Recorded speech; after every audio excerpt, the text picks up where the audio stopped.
식사 중 다리를 만졌다고요? 그 여자는 대한민국 사단장이었습니다. 그날 저녁 그녀는 조용히 식사를 하고 있었죠. 군복도 훈장도 없었지만 자세 하나로 모든 걸 말해주는 사람. 대한민국 최초의 여성 보병사단장 서지윤. 하지만 그날 누군가가 넘지 말아야 할 선을 넘었습니다. 술에 취한 한 남자가 넘어지는 척 그녀의 다리를 만졌습니다. 그리고는 이렇게 말했죠. 이 여자가 사단장이라고. 그 손길 하나가 모든 걸 바꿔놓았습니다. 이제 사단장이 움직입니다. 안녕하세요.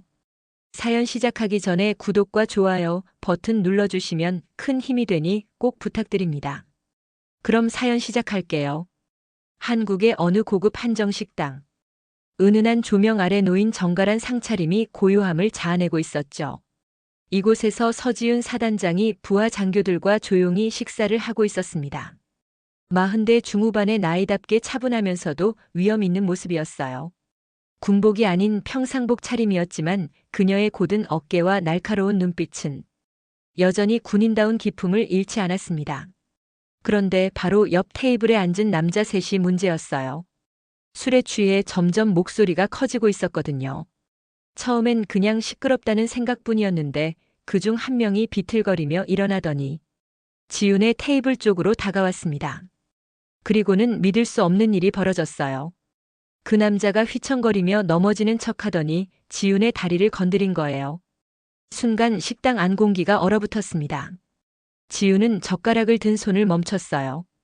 그녀의 심장은 마치 얼음처럼 차갑게 식어갔죠. 평생 누구에게도 굴복해 본 적 없는 여성이었는데 이런 모욕적인 순간을 맞닥뜨리게 된 거예요. 부하 장교들의 얼굴도 순식간에 굳어졌습니다. 취객은 비웃으며 말했어요. 이 여자가 사단장이라고. 그 말 한마디가 지윤의 관자놀이를 망치로 때리는 듯한 충격을 주었습니다. 수십 년간 쌓아온 군인으로서의 자존심이 한순간에 바닥으로 떨어지는 기분이었죠. 하지만 지윤은 조용히 젓가락을 내려놓으며 차분함을 유지했습니다. 분노의 불꽃이 그녀의 눈동자 깊숙이 타오르기 시작했거든요. 서지윤이라는 이름을 들어본 적 있나요? 대한민국 최초의 여성 보병사단장이에요.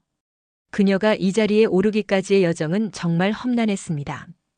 군 간부 사관학교 시절부터 남성들 사이에서 살아남기 위해 남들보다 2배, 3배는 더 노력해야 했거든요. 훈련장에서 벌어졌던 일들을 떠올려 보세요. 새벽 체력 단련 시간에 남군들이 여자가 뭘 할 수 있겠어라며 비웃을 때도 있었죠. 하지만 지윤은 포기하지 않았어요. 오히려 그런 시선들을 연료 삼아 더욱 강해졌습니다. 사격 훈련에서는 만점을 기록했고 행군에서는 남군들보다 앞서 완주했어요. 승진 과정에서도 마찬가지였습니다. 여군은 보조 역할이면 충분하다는 편견과 싸워야 했죠. 회의실에서 자신의 의견을 말할 때마다 감정적이다, 현실성이 떨어진다는 평가를 받기도 했어요. 하지만 지윤은 실력으로 증명했습니다. 작전 계획서 하나하나가 완벽했고 부하들을 이끄는 리더십도 탁월했거든요. 그렇게 20여 년의 세월을 버텨온 결과 마침내 사단장이라는 최고의 자리에 올랐어요. 동료들조차 차가운 철의 여인이라 부를 정도로 강인한 모습을 보여왔습니다. 누구보다 정의감이 강했고 원칙을 지키는 데 타협이 없었죠. 그런 지윤이기에 오늘 벌어진 일은 더욱 충격적이었어요. 자신이 쌓아온 모든 것이 한순간에 무너지는 듯한 모욕감을 느꼈거든요. 사건이 일어난 후 지윤은 놀랍도록 차분했습니다. 마치 아무 일도 없었던 것처럼 식사를 마저 끝냈어요. 부하 장교들이 당황한 표정으로 지켜보는 가운데 지윤은 냅킨으로 입가를 닦고 천천히 자리에서 일어났습니다. 오늘 식사 잘했습니다라고 말하며 계산을 마치고 나갔죠. 하지만 그 취객, 마두식은 달랐어요. 지역에서 꽤 이름난 사업가이자 뒷골목 출신인 그는 자신이 한 행동을 대수롭지 않게 생각했습니다. 며칠 뒤에도 같은 식당에 나타나 큰 소리치며 술을 마셨어요. 군인들이 뭐 대단한 줄 알아? 특히 여군은 더더욱이지라며 주변 사람들에게 자랑스럽게 말하고 다녔습니다. 정하영 소령은 참을 수 없었어요. 지윤의 충직한 참모였던 그녀는 사단장실로 찾아가 말했습니다. 사단장님, 이대로 가만히 계실 건가요? 저자가 계속 우리 군을 우롱하고 있습니다. 정소령의 목소리에는 분노가 가득했죠.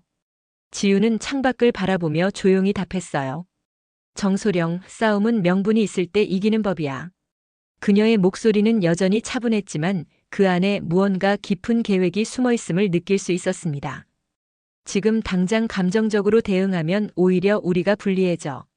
그 사람이 먼저 선을 넘게 만들어야 해. 정소령은 이해할 수 없다는 표정이었지만 지훈의 판단을 믿기로 했어요. 하지만 마음 한구석에는 답답함이 쌓여갔습니다. 존경하는 사단장이 모욕을 당했는데 가만히 있어야 한다니 참으면 참을수록 화가 더 치밀어 올랐거든요. 그런데 마두식이 진짜 선을 넘는 순간이 왔습니다. 며칠 후 그는 대놓고 지훈의 부대를 찾아왔어요. 부대 정문 앞에서 큰 소리를 치며 말했죠. 사단장 나와. 공개적으로 사과해. 경비병들이 당황하는 가운데 마두식은 계속 소리를 질렀습니다. 더 가관인 건 그 다음이었어요. 지역 언론사 기자까지 불러서 인터뷰를 했거든요. 요즘 여군들이 너무 설치는 것 같아요. 군대는 남자들이 지켜야 할 곳인데 여자들이 무슨 사단장까지 한다고. 카메라 앞에서 당당하게 성차별 발언을 쏟아냈습니다. 이 소식이 부대 내부로 전해지자 분위기가 험악해졌어요. 간부들은 물론이고 일반 병사들까지 분노했습니다. 우리 사단장님을 뭘로 보고 저러는 거야? 라며 술렁였죠. 정소령은 더 이상 참을 수 없다며 지훈을 찾아갔습니다. 사단장님, 이제 정말 참을 만큼 참았습니다. 저 인간이 부대까지 찾아와서 모독하고 있어요. 정소령의 목소리는 떨리고 있었어요. 하지만 지훈은 오히려 미소를 지었습니다. 그 미소는 차갑지만 어딘가 만족스러워 보였죠. 정소령아, 고마워. 이제 명분이 생겼어. 지훈의 눈빛이 번뜩였습니다. 저 사람이 개인을 넘어 국군 전체를 모독했어. 이제 우리가 나설 차례야. 그녀의 목소리에는 확신이 가득했어요. 마치 오래전부터 이 순간을 기다려왔다는 듯이 말이죠. 지훈은 복수를 설계하기 시작했습니다. 하지만 그녀의 방식은 남다른 것이었어요. 군의 힘을 이용해 직접적으로 대응하는 대신 민간법을 활용하기로 한 거죠. 정소령, 우리는 군인이야. 법과 원칙 안에서 움직여야 해라고 말하며 치밀한 계획을 세웠습니다. 첫 번째 수는 위생 단속이었어요. 지훈은 지역 보건소에 연락해 마두식의 식당에 대한 정밀 검사를 요청했습니다. 시민 신고가 있었다는 명목으로 말이죠. 보건소 직원들이 식당을 둘러보니 생각보다 문제가 많았어요. 주방 위생 상태도 엉망이었고 유통기한 지난 식자재도 발견됐습니다. 두 번째는 세무조사였어요. 지훈은 국세청에 마두식의 사업장에 대한 탈세 의혹을 제기했습니다. 실제로 조사해보니 장부 조작과 현금 거래, 은닉 등 여러 문제점들이 드러났죠. 마두식이 그동안 얼마나 법을 우습게 여겼는지 알 수 있었어요. 정소령은 지훈의 치밀함에 감탄했습니다. 사단장님 정말 대단하세요. 이런 방법이 있다니. 하지만 지훈은 여기서 멈추지 않았어요. 군 법무실을 통해 마두식의 협박과 모독 행위에 대한 고발장을 작성했습니다. 증거 자료도 꼼꼼히 준비했죠. 정소령, 이제 진짜 시작이야. 지훈의 목소리에는 확신이 담겨 있었어요. 마두식의 과거 행적을 조사해보니 불법 거래 정황도 포착됐습니다. 지역 깡패들과의 연결고리, 부정한 방법으로 얻은 사업 허가, 심지어 공무원 매수 의혹까지 드러났어요. 지훈은 이 모든 증거를 차근차근 정리하며 완벽한 반격을 준비했습니다. 마두식은 자신이 얼마나 큰 실수를 했는지 아직 모르고 있었죠. 드디어 반격이 시작됐습니다. 어느 화요일 아침 마두식의 식당 앞에 검은 승용차 여러 대가 멈춰 섰어요.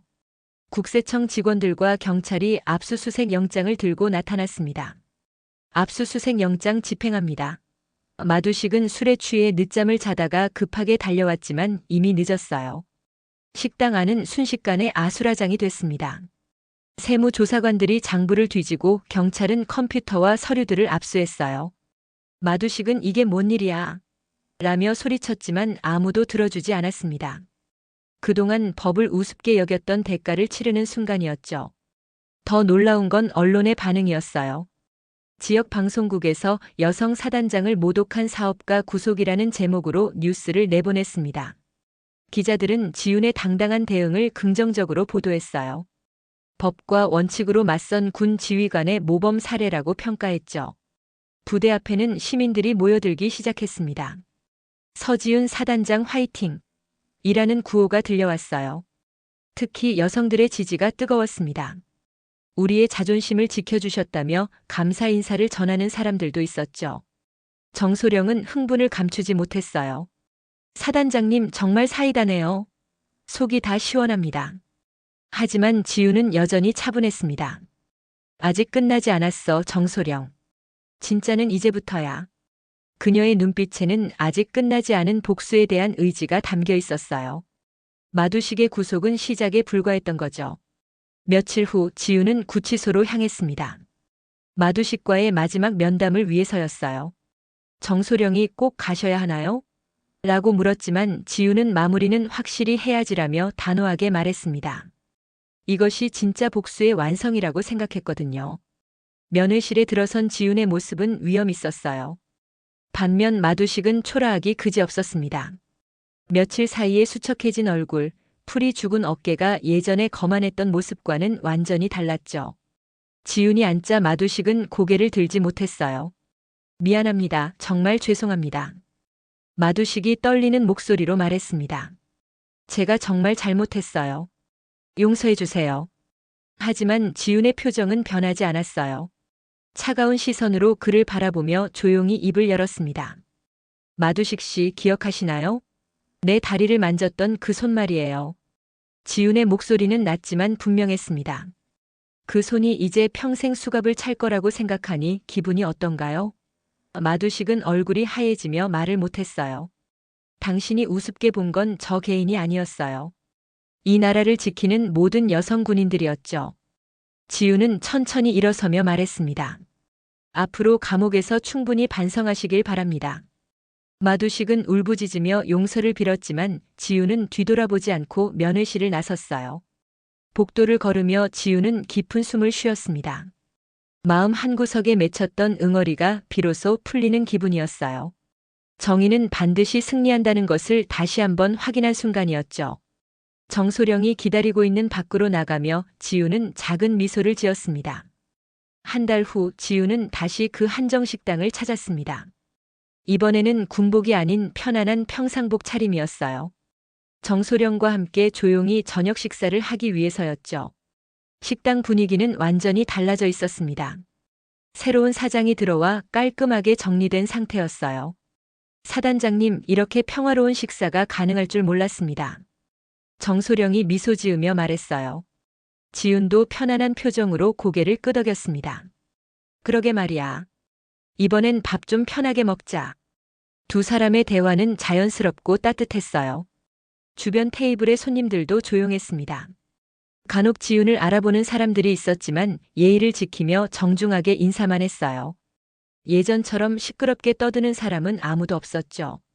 모두 서로를 존중하는 분위기였습니다. 식사를 마치며 지윤은 창밖을 바라봤어요. 저녁 노을이 아름답게 물들어가고 있었습니다. 정소령아, 우리가 해낸 일이 맞다고 생각해? 정소령은 망설임 없이 답했어요. 물론입니다. 사단장님이 보여주신 건 진짜 정의였어요. 지윤은 만족스러운 미소를 지었습니다. 법과 원칙으로 맞선 결과가 이렇게 달콤할 줄 몰랐어요. 무엇보다 자신뿐만 아니라 모든 여성들에게 희망을 줄 수 있어서 뿌듯했습니다. 계산을 마치고 식당을 나서며 지윤은 가볍고 상쾌한 마음으로 집으로 향했어요. 진정한 평온이 찾아온 일상이었습니다. 때로는 참는 것보다 당당하게 맞서는 것이 더 큰 용기일 수 있습니다. 서지윤 사단장처럼 법과 원칙 안에서 정의를 실현하는 모습이 진정한 승리가 아닐까요? 여러분도 억울한 일을 당했을 때 포기하지 말고 똑똑하게 대응하시길 바랍니다.